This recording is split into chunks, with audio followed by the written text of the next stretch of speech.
नमस्कार.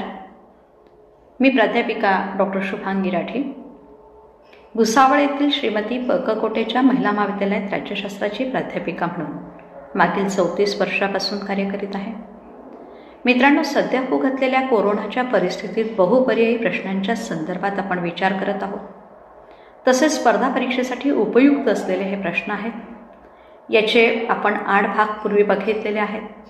या 8 भागामध्ये प्रत्येक भागात 15 असे 120 प्रश्नांचा विचार आपण मागे केलेला आहे. आज आपण 9वा भाग भारतीय संविधानावर आधारित आणि विशेष करून मूलभूत हक्काच्या संदर्भातील प्रश्नांवर आधारित हा 9वा भाग. यामध्ये सर्व प्रश्न हे मूलभूत हक्काशी निगडित म्हणजे मूलभूत अधिकारांशी निगडित, फंडामेंटल राईट्सशी कोरिलेटेड हे सगळे प्रश्न असतील. तर मित्रांनो, चला तर मग प्रश्न आपण बघूया. प्रश्न क्रमांक 121 बघा. शोषणाविरुद्धच्या अधिकाराची तरतूद भारतीय राज्यघटनेच्या कोणत्या कलमांतर्गत करण्यात आलेली आहे? म्हणजे शोषणाविरुद्धचा अधिकार भारतीय राज्यघटनेच्या कोणत्या कलमात दिलेला आहे? Under which article of the Indian constitution is the right against exploitation provided? असा हा प्रश्न आहे. मित्रांनो, आर्टिकल नंबर 23-24, कलम 25 ते 28, कलम 14 ते 18, कलम 19 ते 22. सेक्शन म्हणण्याच्या ऐवजी आर्टिकल करून घ्या. ओके. आता इथे प्रश्नाचं उत्तर काय येणार आहे? कलम 23 ते 24, कारण हे कलम 23 आणि 24 हा शोषणाविरुद्धच्या अधिकाराची तरतूद करणारा कलम आहे. मित्रांनो, 25 ते 28 स्वातंत्र्य आहे ना, धार्मिक स्वातंत्र्याचा अधिकार आहे. 14 ते 18 आपण याच्यापूर्वी बघितला, हा समानतेच्या संदर्भात आहे ना. त्याच्यानंतर आपण या ठिकाणी कलम 19 ते 22 स्वातंत्र्याचा बघितला. तर शोषणाविरुद्धचं कोणतं आहे? कलम 23 आणि 24, म्हणून उत्तर काय येणार? ए. ओके. यानंतर प्रश्न क्रमांक पुढचा बघा. 122 मध्ये भारतीय राज्यघटनेच्या कोणत्या कलमामध्ये 14 वर्षाखालील कमी वयाच्या मुलांकडून कोणतेही कार्य करून घेणे हा गुन्हा आहे? म्हणजे लक्षात घ्या, शोषणाविरुद्धचा हक्क कलम 23 आणि 24 मध्ये आहे हे माहिती आहे, पण 14 वर्षाच्या आतील मुलांकडून कोणतेही कार्य करून घेणं आहे ना, जे त्याला न झेपणारं, त्याच्या आरोग्यावर घातक ठरणारं, म्हणजे under which article of the Indian constitution it is an offence for any child under the age of 14 to perform any act. Okay. निश्चितच लक्षात आलं असेल, कारण कलम 23 आपण पाहिलं की आपल्या भारतामधली देवदासीची प्रथा वगैरे आहे, त्यामुळे हे येत नाही. कलम 24 हे दोनच कलम शोषणाविरुद्धचे आहे, त्यामुळे कलम 24 मध्ये म्हणजे आर्टिकल नंबर 24 मध्ये ही प्रोव्हिजन आहे की 14 वर्षाच्या आतील मुलांकडून अवजड कामं आहे ना करून घेणं हा गुन्हा आहे, म्हणून उत्तर काय येणार आहे? बी. ओके. यानंतरचा प्रश्न क्रमांक 123 बघा. भारतीय राज्यघटनेच्या कोणत्या कलमांतर्गत धार्मिक स्वातंत्र्याच्या अधिकाराची तरतूद करण्यात आली आहे? म्हणजे under which article of the Indian constitution is to right to religious freedom आहे ना, एनरिच. ओके. आता इथे बघा, भारतीय राज्यघटनेचे कोणते कलम आहेत की ज्याच्यामध्ये धार्मिक स्वातंत्र्याचा अधिकार दिला? कलम 23-24 नाही म्हणतात, कारण शोषणाविरुद्ध आहे. 25 ते 28 बरोबर आहे. कलम 25 ते 28 मध्ये धार्मिक स्वातंत्र्याचा अधिकार आहे, म्हणून उत्तर बी येणार आहे. 14 ते 18 समानतेचा, 29-30 सांस्कृतिक आणि शैक्षणिक हक्काचा आहे, म्हणून उत्तर काय येणार आहे? Article number 25 to 28 related to right to freedom of religious. Okay. यानंतर प्रश्न क्रमांक 124 बघा. यामध्ये भारतीय राज्यघटनेच्या कोणत्या कलमानुसार प्रत्येक व्यक्तीस आपल्या इच्छेनुसार धर्माचे आचरण आणि तिचे प्रचार करण्याचे स्वातंत्र्य प्राप्त झालेले आहे? म्हणजे इथे बघा, प्रत्येकाला धार्मिक स्वातंत्र्य. आता माझी जर इच्छा असेल, मला एखाद्या धर्माचा स्वीकार करायचा आहे, त्याचा प्रचार करायचा आहे, कशा पद्धतीने टिळा लावायचा आहे, हे सर्व अधिकार मला प्राप्त झालेले आहेत. ते कोणत्या कलमाने प्राप्त झालेले आहे? म्हणजे इथे व्यक्तीला जे स्वातंत्र्य आहे, धार्मिक स्वातंत्र्य, ते कोणत्या कलमाने प्राप्त झालं, असा हा प्रश्न आहे. म्हणजे according to which article of the Indian constitution everyone has the freedom to practise and propagate the religion of his choice. प्रत्येकाला आपल्या एवढेप्रमाणे धर्म निवडण्याचा अधिकार आहे ना. मग कोणत्या कलमाने? कलम 25, कलम 26, कलम 27, कलम 28. 4ही कलम स्वातंत्र्य आहे ना, धार्मिक स्वातंत्र्याचे. पण मित्रांनो, कलम 25 मध्ये आपल्याला आपल्या इच्छेप्रमाणे धर्म निवडण्याचं स्वातंत्र्य असल्यामुळे पर्याय क्रमांक ए, आर्टिकल नंबर 25. ओके. यानंतरचा प्रश्न क्रमांक 125 बघा. यामध्ये भारतीय राज्यघटनेच्या कोणत्या कलमानुसार धार्मिक संस्थांना संपत्ती, जमीन आहे ना, संपत्ती असेल म्हणजे प्रॉपर्टी किंवा जमीन याचा अधिकार प्राप्त झालेला आहे. म्हणजे according to which article of the Indian constitution religious institutions are entitled to property and land. आज आपण पाहतो अनेक धार्मिक संस्थांकडे स्वतःची प्रॉपर्टी आहे, मग ती चल असेल किंवा अचल असेल. जसं चल म्हणजे संपत्ती, दागिने वगैरे, अचल म्हणजे जमीन, घर आहे ना, प्रॉपर्टी असते ना त्या पद्धतीचे. म्हणजे इथे जमीन असेल वगैरे ही अचल संपत्ती. म्हणून चल आणि अचल या दोन प्रकारच्या संपत्ती आपल्याला इथे पाहायला मिळतात. मग इथे प्रत्येक धार्मिक संस्थांना हा अधिकार आहे. आपल्या गावामध्ये असेल तर धार्मिक संस्थांकडे आपण पाहतो काही ठिकाणी भांडे ठेवलेले आहेत, काहींकडे शेती आहे, किंवा मोठमोठ्या संस्थांना आता शिर्डी आहे किंवा शेगाव आपल्या महाराष्ट्रातले जवळचे संस्थान आपल्याला माहिती आहेत की त्या ठिकाणी त्यांची धार्मिक संपत्ती पण आहे आणि संपत्ती आहे, मग ती चल पण आणि अचल आहे. तर ही या संबंधीची प्रोव्हिजन कोणत्या कलमात केलेली आहे असा हा प्रश्न आहे. मित्रांनो, आर्टिकल नंबर 25, आर्टिकल नंबर 26, 27, 28 कोणत्या? बरोबर आहे, प्रत्येक धार्मिक संस्थांना संपत्ती बाळगण्याचा अधिकार हा कलम 26 मध्ये प्राप्त झालेला असल्यामुळे उत्तर काय येणार आहे? बी. ओके. यानंतरचा प्रश्न क्रमांक 126 बघा. भारतीय राज्यघटनेच्या कोणत्या कलमानुसार, म्हणजे बघा प्रत्येक वेळेस आर्टिकल आपण घेतो का, कारण को रिलेटेड टू अवर सिटिझनशिप आहे ना, भारतीय नागरिकांसाठीचे हे अधिकार आहे. यासंबंधीची तरतूद घटनेमध्ये केलेली आहे, महत्त्वाची आहे, म्हणून कलम सुद्धा माहीत असणं आवश्यक आहे. म्हणून भारतीय राज्यघटनेच्या कोणत्या कलमानुसार धर्मप्रचार हा करमुक्त करण्यात आलेला आहे, म्हणजे टॅक्स फ्री करण्यात आला. आपण पाहतो की धार्मिक कार्यामध्ये अनेक लोक देणगी देतात का, कारण ते टॅक्स फ्री असते. According to which article of the Indian constitution preaching is exempted from tax है ना. तर मग इथे आर्टिकल नंबर 25, 26, 27, 28 कोणता आहे? 25 नाही, कारण प्रत्येक व्यक्तीला धार्मिक स्वातंत्र्य, इथे संपत्ती आहे टॅक्स फ्री. बरोबर आहे, कलम 27 मध्ये दिलेला आहे. म्हणून कलम 27 जे आहे हे धर्मप्रचार हा करमुक्त म्हणजे टॅक्स फ्री ठेवण्याच्या संदर्भातली प्रोव्हिजन आहे. ओके. म्हणून धार्मिक संस्थांना आपण पाहतो ना की अनेक व्यक्ती मोठ्या प्रमाणात देणगी देतात आणि करामध्ये सवलत प्राप्त करतात. ओके.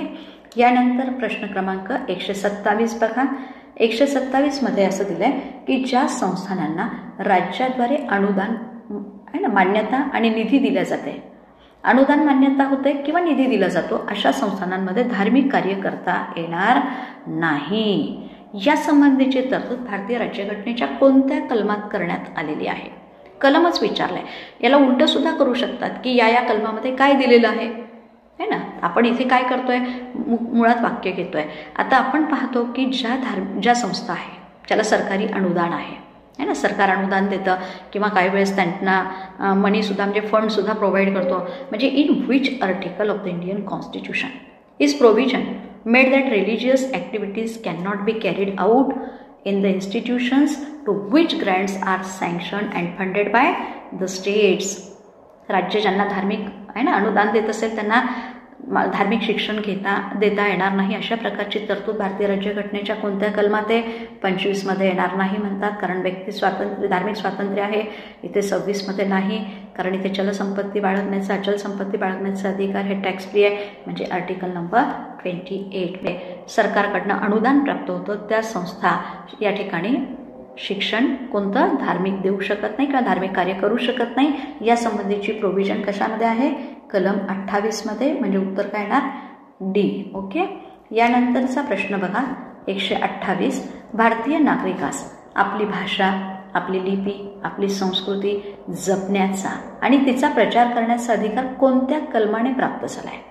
म्हणजे which article gives the right to Indian citizen to preserve and propagate his language, script and culture. इथे लक्षात घ्या, आपण भारत आहे ना, लहानपणी प्रतिज्ञा म्हटली, भारत माझा देश आहे, सारे भारतीय माझे आहे ना, मला माझ्या संस्कृतीचा अभिमान आहे, ती जपण्याचा, त्याच्या परंपरांचा पायी होण्याची पात्रता माझ्या अंगी वगैरे आपण म्हटलेलं आहे. हे सगळं म्हटलं म्हणजे इथे काय आहे, प्रत्येकजण आपली भाषा जो आहे ना, भाषा या ठिकाणी सुरक्षित ठेवू शकतो, लिपी प्रोटेक्ट करू शकतो, संस्कृती जपू शकतो आणि प्रचार करण्याचा जो अधिकार आहे तो कोणत्या कलमाने प्राप्त झालेला आहे असा प्रश्न आहे. इथे कलम 29, 30, 31, 28. 28 नाही म्हणतो कारण 25 ते 28 धार्मिकमध्ये गेला. बरोबर आहे. 31 नाही कारण संपत्तीचा, मालमत्तेचा अधिकार आहे. मग आता राहिले 29, 30. मित्रांनो, इथे कलम 29 हा जो आहे ना, हा सांस्कृतिक हक्क आहे. आणि या सांस्कृतिक हक्कामध्ये प्रत्येक व्यक्तीला आपली संस्कृती, मग तिची भाषा असेल, लिपी असेल, संस्कृती असेल, तिचा प्रचार करण्याचा आणि जपण्याचा अधिकार प्राप्त झाला. म्हणून उत्तर काय येणार? ए, कलम 29. ओके मित्रांनो, यानंतरचा प्रश्न क्रमांक 129 बघा. भारतीय संविधानाच्या कोणत्या कलमात सांस्कृतिक व शैक्षणिक हक्कासंबंधीची तरतूद केलेली आहे? आत्ताच आपण पाहिलं कल्चरल अँड एज्युकेशनल राईट्स आहे ना, कोणत्या कलमात दिलेलं आहे, म्हणजे कल्चरल अँड एज्युकेशन राईट्सच्या संदर्भातलं कलम कोणतं आहे हे आपल्याला विचारलं आहे. कलम 23 ते 24 नाही म्हणता, शोषणाविरुद्धचं आहे. कलम 25 ते 28 नाही का, धार्मिक आहे म्हणे. ओके, हे समानतेचं आहे म्हणताय. ओके, आता इथे 29 आणि 30 मित्रांनो लक्षात की आपण आत्ताच पाहिलं सांस्कृतिक अधिकार कलम 29 मध्ये आहे, शैक्षणिक 30 मध्ये आहे. म्हणून उत्तर काय येणार? डी, कलम 29 व 29, 29 अँड 30. ओके, यानंतरचा प्रश्न क्रमांक पुढचा बघा 130. अल्पसंख्याकांना शैक्षणिक संस्था है ना, अल्पसंख्याक आहेत ना, मायनॉरिटीज, यांना शैक्षणिक संस्था निर्माण करण्याचा अधिकार भारतीय संविधानाच्या कोणत्या कलमाने प्राप्त झालेला आहे? म्हणजे which article of the constitution of India gives the right to minorities to set up educational institutions. Okay, आता इथे बघा शैक्षणिक संस्था आपण पाहतो, आपल्या गावामध्ये सुद्धा मायनॉरिटी कम्युनिटीच्या शैक्षणिक संस्था आहे आणि त्यांना विशेष सवलती आहे. तर या अल्पसंख्याकांना शैक्षणिक संस्था स्थापन करण्याचा अधिकार कोणत्या कलमाने भारताच्या प्राप्त झाला? असा हा अधिकार आहे. 29 नाही म्हणतात कारण संस्कृती जपण्याचा आहे, मालमत्तेचा आहे म्हणते, हे धार्मिक आहे. कलम 30 एकदम बरोबर आहे मित्रांनो. कलम 30 आर्टिकल नंबर 30 याच्याने आपल्याला काय मिळालेलं आहे? अल्पसंख्याकांना शैक्षणिक संस्था निर्माण करण्याचा अधिकार. म्हणून शैक्षणिक अधिकार हा जो आहे ना, तो सांस्कृतिक आणि शैक्षणिक मधला शैक्षणिक अधिकार कलम 30 मध्ये आहे. ओके, नंतरचा प्रश्न क्रमांक 131 बघा.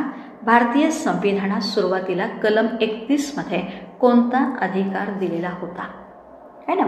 What right was initially given in article number 31 of Indian constitution. आज आपण पाहतो भारतीय राज्यघटनेचं आर्टिकल नंबर 31 आपण रिमूव्ह केलं आहे, काढून टाकलेलं आहे. पण या आर्टिकलमध्ये सुरुवातीला कोणता अधिकार दिलेला होता, ज्याच्यामध्ये वेळोवेळी घटना दुरुस्त्या करून त्याच्यामध्ये बदल पण झालेला होता. त्यामुळे इथे कलम 31 हे कशाशी संबंधित आहे? धार्मिक स्वातंत्र्याच्या अधिकाराशी नाही म्हणते. ओके, संपत्तीचा अधिकार नाही म्हणते. ओके, बरोबर आहे, संपत्तीचा अधिकार. म्हणून हा अधिकार संपत्तीच्या अधिकाराशी निगडित आहे मित्रांनो. कलम 31 राईट टू प्रॉपर्टी, संपत्तीचा किंवा मालमत्तेचा अधिकार. म्हणून बी हे उत्तर इथे बरोबर आहे. यानंतरचा प्रश्न क्रमांक बघा 132. संपत्तीचा अधिकार कोणत्या घटना दुरुस्तीने रद्द करण्यात आलेला आहे ना? The right to property was abolished by which amendment. कोणत्या घटना दुरुस्तीने हा आपल्या भारतीय संविधानातून काढून टाकलेला आहे? कारण आपण पाहिलं 31 मध्ये प्रोव्हिजन होती राईट टू प्रॉपर्टी, पण ती आता काढून टाकलेली आहे, अबॉलिश केलेली आहे. ती कोणत्या कलमाने केली? 44, 42, 72, 74. मित्रांनो बरोबर आहे ना. 1978 मध्ये जी 44th अमेंडमेंट झालेली आहे मोरारजीभाई देसाई यांच्या काळामध्ये, त्यावेळेस संपत्तीचा अधिकार हा त्यातनं काढून टाकलेला आहे. म्हणून उत्तर ए, 44वी घटना दुरुस्ती. ओके, यानंतरचा प्रश्न बघा. कोणत्या वर्षी, बघा आत्ताच मी बोलले है ना, प्रश्न हा असा पण येऊ शकतो, कोणत्या वर्षी 44व्या घटना दुरुस्तीने संपत्तीचा अधिकार मूलभूत अधिकारातून रद्द करण्यात आलेला आहे? In which year the 44th amendment abolish the right to property as a fundamental right.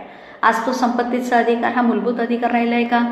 नाही. मग तो केव्हा रद्द झाला? 44व्या घटना दुरुस्तीने. पण ही झाली केव्हा असा प्रश्न आहे मित्रांनो. बरोबर आहे, तुम्ही सांगतात ते सी उत्तर 1978 मध्ये. यानंतरचा प्रश्न क्रमांक 134 बघा. भारतीय संविधानाचा आत्मा असे कोणत्या अधिकारास म्हटले गेले? म्हणजे which authority is called the soul of Indian constitution. कारण संपूर्ण भारतीय संविधानाचा आत्मा असा कोणता अधिकार आहे की ज्याला म्हटलेला आहे ना soul of the Indian constitution. असं कोणाला म्हटलं आहे? स्वातंत्र्याचा अधिकार म्हणजे राईट टू फ्रीडम, की घटनात्मक उपाय योजनेचा अधिकार म्हणजे right to constitutional remedy, right to property, की राईट टू इक्वॅलिटी म्हणजे समानतेचा अधिकार. मित्रांनो कशाला म्हटलंय? बरोबर आहे, कारण स्वातंत्र्य आहे आणि त्या स्वातंत्र्याच्या संरक्षणाची तरतूद नसेल तर काही अर्थ आहे का? म्हणून घटनात्मक उपाययोजनेचा अधिकार जो आहे याला संविधानाचा आत्मा असे म्हटलेले आहे. म्हणून कोणता अधिकार येणार आहे? बी, घटनात्मक उपाययोजनेचा अधिकार. ओके, यानंतरचा प्रश्न बघा, आजच्या भागातला शेवटचा म्हणजे 15वा प्रश्न. भारतीय राज्यघटनेच्या कोणत्या कलमात नागरिकांच्या अधिकारांच्या संरक्षणासंबंधीची तरतूद केलेली आहे? कशाच्या बाबतीत? अधिकाराच्या संरक्षणासंबंधीची प्रोव्हिजन. म्हणजे which article of the Indian constitution provides for the protection of the rights of citizens. भारतीय नागरिकांना अधिकारांचं संरक्षण प्राप्त झालेलं आहे. बरोबर सांगते नेहा. ए, कारण कलम 32 मध्ये आपण पाहिलं या ठिकाणी नागरिकांना आपल्या अधिकाराच्या संरक्षणासाठी घटनात्मक उपाययोजनेचा, ज्याला सनदशीर उपाययोजना आहे ना, राईट टू कॉन्स्टिट्युशनल रेमिडीज आपण जे म्हणतो, तो अधिकार प्राप्त झालेला आहे. म्हणून उत्तर आलं ए, कलम 32. मित्रांनो, अशा प्रकारे आजच्या या भागामध्ये आपण मूलभूत हक्काशी निगडीत 15 प्रश्न या ठिकाणी बघितलेले आहेत. निश्चितच आपणास मूलभूत अधिकारातील बारकावे कळण्यास मदत झाली असावी अशी अपेक्षा बाळगते. मित्रांनो, व्हिडिओ आवडला तर लाईक आणि शेअर करायला विसरू नका. अद्यापही माझं चॅनल जर आपण सबस्क्राईब केलं नसेल तर ते करून घ्या, जेणेकरून यापुढे जेही माझे व्हिडिओज येतील ना, त्याचं नोटिफिकेशन्स प्रथमतः आपणास प्राप्त होण्यास मदत होणार आहे. मित्रांनो, आपल्याप्रमाणे आपल्या मित्रांची मदत करा, त्यांनाही व्हिडिओ शेअर करा आणि आपण करत असलेल्या सहकार्याबद्दल धन्यवाद. थँक्यू. थांबूया. Best of luck.